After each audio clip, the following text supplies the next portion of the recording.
ప్రభుత్వ ఉద్యోగ పెన్షనర్లకు సంబంధించి ఒక ముఖ్యమైన అప్డేట్ అయితే రావడం జరిగిందండి.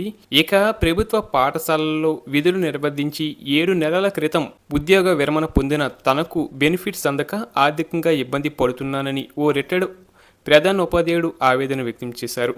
వివరాల్లోకి వెళితే జనగామ జిల్లా రఘునాథపల్లి మండలం పిలాసాపురం గ్రామానికి చెందిన ఎస్సీ ఎస్టీ ఉపాధ్యాయ సంఘం రాష్ట్ర అధ్యక్షుడు సాగా కైలాసం జాఫర్గూడెం ప్రభుత్వ ప్రాథమిక పాఠశాలలో ప్రధాన ఉపాధ్యాయుడిగా విధులు నిర్వర్తించి నిరుడు సెప్టెంబర్ 30న ఉద్యోగ విరమణ పొందాడు.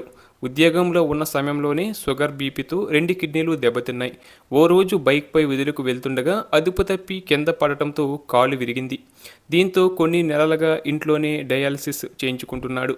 ఉద్యోగ విరమణ పొంది నెలలు గడుస్తున్నా తనకు ప్రభుత్వం నుంచి రావాల్సిన బెనిఫిట్స్ రాకపోవడంతో అప్పులు చేసి వైద్యం చేయించుకుంటున్నానని ఆవేదన వ్యక్తం చేశారు. గత ప్రభుత్వాలు ఉద్యోగులు విరమణ పొందిన వెంటనే బెనిఫిట్స్ అందించేవని, ఇప్పుడు సకాలంలో డబ్బులు రాకపోవడంతో తీవ్ర ఇబ్బంది పడాల్సి వస్తుందని చెప్పారు.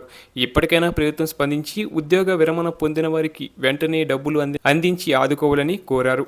అలాగే మరొక విషయానికి వస్తే రాష్ట్ర ప్రభుత్వ ఉద్యోగుల సమస్యల పరిష్కారానికి తక్షణ చర్యలు తీసుకోవాలని ఏపీ జేసీ అమరావతి రాష్ట్ర కమిటీ నేతలు ముఖ్యమంత్రి దృష్టికి తీసుకెళ్లారు. సచివాలయంలోని రాష్ట్ర ప్రధాన కార్యదర్శి సాయి ప్రసాద్ను కలిసి వినతి పత్రం అందజేశారు. ప్రభుత్వానికి ఒక్క పైసా కూడా ఖర్చు లేని 12వ వేతన సంఘం కమిషనర్ నియామకంలో జాప్యం ఎందుకని నేతలు ప్రశ్నించారు.